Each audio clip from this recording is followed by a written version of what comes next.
In 1966, Air India Flight 101, a Boeing 707 named Kanchenjunga, vanished near Mont Blanc. It was a routine flight from Bombay to New York with 117 people on board, including Dr. Homi J. Bhabha, the father of India's nuclear program. The official story: a tragic accident, a plane flying too low. But Mont Blanc's ice has slowly revealed a deeper mystery. The crash site became a place of whispers. Diplomatic mail, jewels, and newspapers from 1966 have surfaced over the years. Why was Dr. Bhabha, India's top nuclear scientist, on that flight? Was it just coincidence, or something more? The world was told it was pilot error, but the timing and the passenger list suggest a bigger story. For decades, the mountain has been a frozen archive, releasing secrets piece by piece. Each discovery hints at a story that stretches from the Alps to the heart of global politics. The crash wasn't just a single event, it's a series of revelations, each more intriguing than the last. What really happened in those final moments? Why did the father of India's nuclear program die on that mountain? To find answers, we must return to that fateful day and reconstruct the last moments of Flight 101. The mountain's silence is deceptive. Its secrets are still surfacing. This is not just a story of aviation, but of ambition, technology, and a secret that may have changed history. The truth is buried in the ice, waiting to be uncovered. Let's begin the search. Air India Flight 101 departed Bombay, bound for New York, with a stop in Geneva. Captain J.T. D'Souza, a seasoned pilot, was at the controls. The flight was routine until the approach to Geneva, where the Alps loom large and navigation is critical. The Kanchenjunga was flying at 19,000 feet, communicating with Geneva control. The pilot reported passing Mont Blanc, believing he was clear of the mountain, but the summit of Mont Blanc is nearly 16,000 feet, close, but only if the plane's position was accurate. The controller cleared the descent, expecting the plane to call back after passing the range. That call never came. The radar blip vanished. Confusion turned to alarm. Emergency teams were mobilized, but worsening weather made search impossible. The plane had disappeared into the Alps. 117 lives lost in an instant. The world was left with questions. How could such a routine flight end in disaster? The answer lay in a fatal miscalculation, one that would haunt aviation for decades. The final approach was a deadly trap set by a combination of human error and unforgiving terrain. The Kanchenjunga's last ascent was its most tragic. The search for answers had only just begun.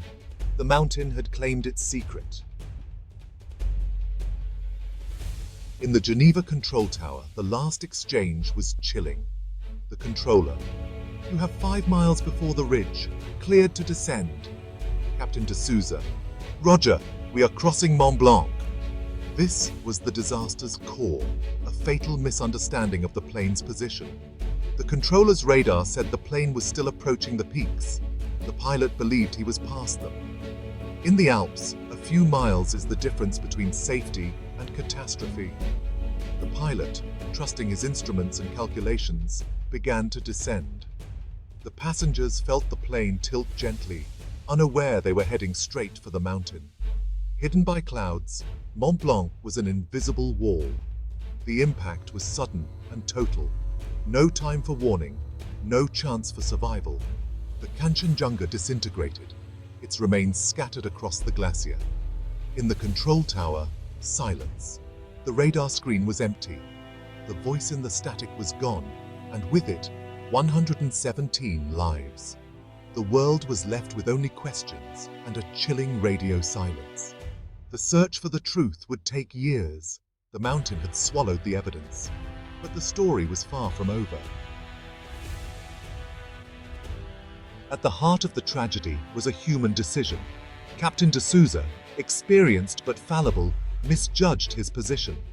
Fatigue, pressure, and overconfidence can cloud even the best pilot's judgment. In the 1960s, cockpit culture was rigid. The captain's word was law. Co-pilots rarely challenged decisions, even if they sensed something was wrong. This captainitis may have silenced doubts on the flight deck. The Geneva controller's warning was clear, but the captain trusted his own assessment. Confirmation bias took over. He saw what he wanted to see. The decision to descend was his alone, based on a flawed understanding. It was a fatal error, but a human one. The crash became a case study in aviation psychology, highlighting the dangers of unchecked authority and poor communication. The lesson: even the most skilled professionals are vulnerable to error. The tragedy forced aviation to rethink cockpit dynamics. The human element was the system's weakest link, and in this case, it proved fatal. Technology failed the crew as much as human error did. Navigation relied on VOR signals, which can be unreliable in mountains. Signals bounce, creating false readings. The altimeter showed altitude above sea level, not above the ground. Useless if a mountain is in your path. In 1966, radio altimeters and ground proximity warning systems were rare or non-existent. The crew was flying blind, trusting instruments that couldn't see the terrain ahead. No automated warning, no last-minute alert, just silence. The crash exposed the urgent need for better navigation and warning systems. The technology of the day had dangerous blind spots. The mountain exploited every one. The crash's most enduring mystery centers on Dr. Homi J. Bhabha. As the architect of India's nuclear program, his death was a devastating blow. Months before, Bhabha claimed India could build a nuclear bomb in 18 months, alarming the world. Conspiracy theories soon followed. Was the crash an assassination to halt India's nuclear ambitions? Some point to the timing, the Cold War context, and the discoveries at the crash site: diplomatic mail, possible classified documents. No proof has surfaced, but the suspicions linger. Bhabha's death delayed India's nuclear progress by years. The intersection of aviation disaster and global politics keeps the story alive. Was it sabotage or tragic coincidence? The truth may be forever frozen in the ice, but the questions refuse to die. The Kanchenjunga crash wasn't the first. In 1950, Air India's Malabar Princess crashed in almost the same spot, also en route to Geneva. Two disasters, 16 years apart, both blamed on navigational error. The wrecks now mingle on the glacier, their stories intertwined. Was it just bad luck, or a systemic failure in procedures and technology? The repetition suggests deeper problems, risks built into the route, the training, or the equipment. The mountain's warning went unheeded. Two tragedies, one haunting lesson. Mont Blanc's glacier is a time capsule, slowly revealing the past. Each summer, new artifacts emerge: gems, newspapers, even human remains. These discoveries are more than relics. They're reminders of the lives lost. Daniel Roche, a dedicated explorer, has recovered thousands of fragments, preserving history and honoring the victims. The glacier's slow movement ensures the story isn't forgotten. Each artifact is a voice from the past, a piece of the puzzle. The tragedy is not just technical, it's deeply human. As long as the ice moves, the echoes of Flight 101 will be heard. The mountain is both a memorial and a witness. Its secrets continue to surface. The crash of Flight 101 changed aviation forever. The fatal misunderstanding between pilot and controller led to standardized communication protocols. The lack of warning systems spurred the development of ground proximity alerts, now standard on all planes. Cockpit culture shifted. Crew members are now trained to speak up, preventing captainitis. Every new safety measure is a response to tragedies like this.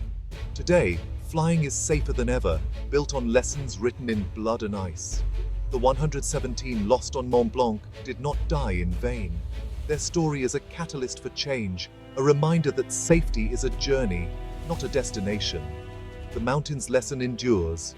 Never stop questioning, never stop improving. The truth, carved in ice, is a legacy for all who fly.